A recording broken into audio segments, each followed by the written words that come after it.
दोस्तों, अभी जो जमीन का सर्वे हो रहा है उसमें बहुत सारे ऐसे प्रश्न हैं जिसको लेकर लोग परेशान हैं। उसमें से एक प्रश्न यह है कि बेटी को भी जमीन में हिस्सा लेना अनिवार्य है। यह एक बहुत बड़ा प्रश्न है और लोग इसको लेकर परेशान हैं कि क्या वंशावली में बेटी का, बुआ का, बहन का नाम भी डालना अनिवार्य है।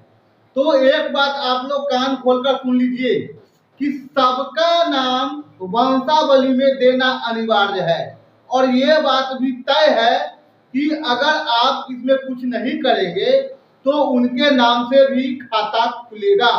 ठीक है, यह बात आप लोग जान लीजिए। लेकिन आपको इसके लिए क्या क्या प्रोसेस करना है, अगर आप अपनी बहन, बेटी, बुआ को अगर जमीन नहीं दे रहे हैं, हिस्सा नहीं देना चाह रहे हैं, तो आपको क्या क्या करना है। ठीक है, तो इसके लिए आप वीडियो को ध्यानपूर्वक देखिए, बात पूरी समझ में आ जाएगी। ठीक है, तो सबसे पहले आप यहां समझिए, ये जो है हिंदू उत्तराधिकार अधिनियम 1956। ठीक है, जब हिंदू उत्तराधिकार अधिनियम 1956 में लागू हुआ तो उसमें यह कहा गया कि जमीन का जो आपकी प्रॉपर्टी का जो हिस्सेदार होगा वो सिर्फ आपका पुरुष वंश ही होगा। इसमें स्त्री के लिए कोई जगह नहीं दिया गया था। ठीक है, इसमें स्त्री को हिस्सा नहीं मिल रहा था। लेकिन आगे चलकर 2005 में इसी उत्तराधिकार, हिंदू उत्तराधिकार अधिनियम 1956 में संशोधन किया गया। अब संशोधन क्या हुआ? संशोधन यह हुआ, हिंदू उत्तराधिकार संशोधन अधिनियम 2005 में यह कहा गया कि अब जो जमीन है, जो प्रॉपर्टी है, उसमें बेटी भी बराबर का हिस्सेदार होगी, मतलब वो हिस्सा बराबर। ठीक है, वो 2005 में कहा गया। लेकिन उसमें एक शर्त थी, एक डेट फिक्स हुआ कि 9/9/2005, अगर इस तारीख से पहले जिनके नाम पर प्रॉपर्टी है उनकी अगर मृत्यु हो गई है, इस तारीख से पहले 9/9/2005 से पहले, तो फिर ऐसी स्थिति में बेटी इस जमीन पर, उस प्रॉपर्टी पर दावा नहीं कर सकती है। ये 2005 में कहा गया। अगर 9/9/2005 से पहले अगर पिता की, दादाजी की, जो भी है, उनकी मृत्यु हो जाती है तो वैसी स्थिति में बेटी इस जमीन पर दावा नहीं कर सकती है। वो कहा गया 2005 में। अब देख लीजिए, सुप्रीम कोर्ट में एक फैसला आया प्रकाश वर्सेस फूलवती का 2016 में।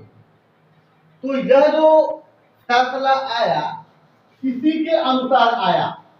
ठीक है, ये जो 2005 में नियम बना, संशोधन हुआ इस कानून में, इसी के अनुसार फैसला आया कि बेटी को जो हिस्सा मिलेगा वो 9/9/2005 से पहले अगर उनकी पूर्वज की मृत्यु हो गई है, जिनके नाम पर जमीन है, तो फिर नहीं मिलेगा। अगर इसके बाद उनकी मृत्यु होती है 9/9/2005 के बाद, फिर ऐसी स्थिति में आपको, मतलब बेटी को या जो भी है, बुआ कहे, जो कहे, उनको हिस्सा मिलेगा। आपने तो यहां देखा कि इसके आधार पर फैसला हो गया। लेकिन और यह जो फैसला आया था 2 बेंच के जजों ने किया था। ठीक है, 2 बेंच के जज के द्वारा यह फैसला सुनाया गया था। फिर 2 साल के बाद एक और फैसला आता है सुप्रीम कोर्ट का, वो भी 2 बेंच के जजों के द्वारा।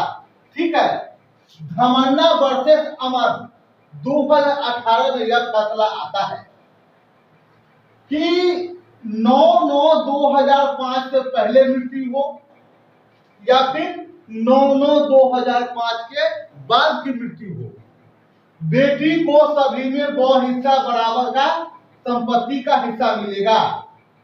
ठीक है, 9/9/2005 से पहले मृत्यु हो या फिर 9/9/2005 के बाद की मृत्यु हो, ये डेट को नजरअंदाज करते हुए 2018 में फैसला आया कि बेटी को बराबर का हिस्सा दिया जाए। अब देख लीजिए, इसमें और इसमें 2016 और 2018 का जो फैसला आया, दोनों में अंतर हो गया। उसके बाद आगे देख लीजिए, सुप्रीम कोर्ट में एक और फैसला आया, विनीता शर्मा वर्सेस राकेश शर्मा, जो कि 2020 में फैसला आया। इसमें यह कहा गया कि ये 9/9/2005 क्या होता है, ठीक है, इसको मायने नहीं रखा गया और यह डिक्लेयर किया गया, यह कंफर्म किया गया कि यह जो तारीख है इसका कोई वो नहीं है। ठीक है, इसको एकदम नजरअंदाज करते हुए फैसला सुनाया गया और यह कहा गया कि चाहे मृत्यु कभी भी हुआ हो, जिनके नाम पर जमीन हो, तारीख कोई मायने नहीं रखता है और बेटा हो या बेटी हो, जो भी संतान है उनकी, सभी को 2 हिस्सा बराबर जमीन में या फिर जो भी संपत्ति है उसमें अधिकार मिलेगा। ठीक है, कंफर्म कर दिया गया इसमें। ठीक है, अब देखिए, इसमें बहुत तरह की बातें उठ रही है। कुछ लोगों का कहना है कि भाई बहन को मैं हिस्सा क्यों दूं इस जमीन में, अरे यहाँ पे कानून कह रहा है तो देना होगा, उनके नाम से खाता खुलेगा। ठीक है, लेकिन फिर भी बहुत लोगों का यह कहना है कि जब मैंने बुआ का, बहन का, बेटी का शादी कर दिया और जो लेना देना था, दहेज हुआ, तिलक हुआ, वो सब ले देकर मैंने कर दिया, लेकिन अब जो जमीन बचा हुआ, जो प्रॉपर्टी बचा हुआ है, क्या उसमें भी हिस्सा दूं? जो देना था हमने तो दे दिया, जब शादी किया उसमें खर्चा हुआ और फिर जो देना लेना था, बहुत तरह की बातें हैं। ठीक है, फिर भी अब अगर हिस्सा देना पड़े तो ये तो गलत है। लोगों का यह कहना है, मैं ये बात नहीं कह रहा हूं, ऐसी आवाजें सुनी जा रही है, मैंने भी सुना है। देखिए, अगर कोर्ट में इस चीज के लिए कोई बहन बेटी आपत्ति दर्ज करती है तो देखिए कोर्ट भी इस बातों को समझती है। ठीक है, जमीन पर जो बातें हैं उसे कोर्ट भी समझती है, तो अब वह क्या फैसला देगा, कोई बीच का रास्ता निकालेगा, ऐसा हो सकता है। ठीक है, लेकिन जो अभी मांगा जा रहा है आपसे डॉक्यूमेंट, जो कहा जा रहा है, उसको तो ध्यान में रखना ही है। ठीक है, अब देख लीजिए, अब ये सब तो ठीक है, लेकिन जो हमसे सर्वे में मांगा जा रहा है बायोडाटा, वंशावली, मान लीजिए कि मोहन का जमीन है, मोहन के नाम पर कोई प्रॉपर्टी है, जमीन है, इसका 4 संतान है, रामलाल, श्यामलाल,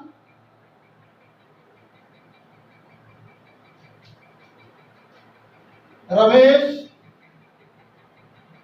और सुनीता, ये सब पुत्र है, पुत्र, और यह पुत्री।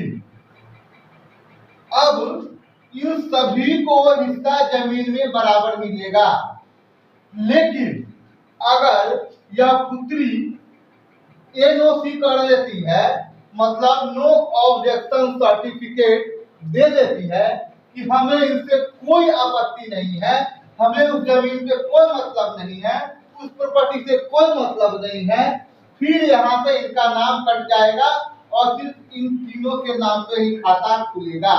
ठीक है, अब समस्या यह है कि यह एनओसी कैसे मिलेगा। तो यह एनओसी आपको प्रथम श्रेणी के मजिस्ट्रेट से बनवाना होगा, मतलब फर्स्ट क्लास मजिस्ट्रेट से। आप जाइए वकील के पास और उनको कहिए कि हमको एनओसी बनवाना है, सर्वे में देना है। ठीक है, तो वो आपको बनवा देंगे। ठीक है, चलिए ये सब बातें तो आप समझ गए, लेकिन आपको एनओसी बढ़वाना जरूरी है। अब मान लिया जाए कि इनकी मृत्यु हो जाती है, ये पहले से नहीं, ये स्वर्गीय है मान लीजिए, तो स्थिति कुछ और भी हो सकता है। अब मान लीजिए इनके जो वंशज है वो इसके लिए तैयार ना हो, बहुत सारे बातें हैं, ठीक है। तो यही बातें हैं, हमें लगता है कि आप लोग इसको आसानी से समझ लिए होंगे। अगर आप लोगों को जमीन नहीं देना है, बहन को, बेटी को, जो भी स्त्री हिस्सेदार हैं उनको, तो उसके लिए आपको एनओसी बनवाना पड़ेगा। अगर एनओसी बनवा लेते हैं तो उसके बाद वो ऑब्जेक्शन नहीं कर सकते हैं। या फिर और बातें हैं, या तो आप उसे रजिस्ट्री करवा सकते हैं, ठीक है, रजिस्ट्री। दूसरा दान, वो आपको दान भी दे सकते हैं, ठीक है। तो ये सब बातें हैं, कई बातें हैं जो कि आप लोगों को समझना है, ठीक है। रजिस्ट्री करवा लीजिए, दान करवा लीजिए, या फिर एनओसी पेपर बनवा लीजिए।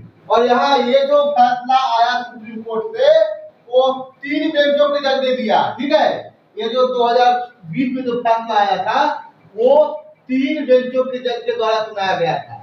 और ये फैसला और ये फैसला जो कि 2018 और 2016 में आया था, वह 2 बेंचों के जज ने सुनाया था। तो 100 बात का एक बात कि आप लोगों को वंशावली में बहन हो, बेटी हो या फिर बुआ हो, जो भी उनमें हिस्सा रखते हैं सभी का नाम दर्शाना होगा, सबका अंश खोलना होगा कि आप कितने अंश के मालिक हैं और जितने भी हिस्सेदार हैं वो कितने अंश के मालिक हैं, ठीक है। तो देखिए, अगर आप लोग नहीं देते हैं उनका नाम तो फिर क्या होगा, ये भी लोगों के मन में बात उठता है। अगर महिला जो वंशज है, महिला जो वंश है, उनका अगर नाम नहीं दिया जाए वंशावली में तो क्या होगा। तो देखिए, वो कभी भी आपत्ति कर सकते हैं, और ऐसा नहीं है कि वो आपत्ति कर दिए और आपके नाम पे खाता खुल गया तो फिर उनको नहीं देना पड़ेगा, ऐसा नहीं है। अगर उन्होंने दावा कर दिया तो देना पड़ेगा, ठीक है। और उसके बाद आप पे 420 का मुकदमा और चलेगा कि आपने इन्हें क्यों छोड़ दिया, ठीक है। इसीलिए ये सब बातों का ध्यान रखकर ही कुछ करें, ठीक है।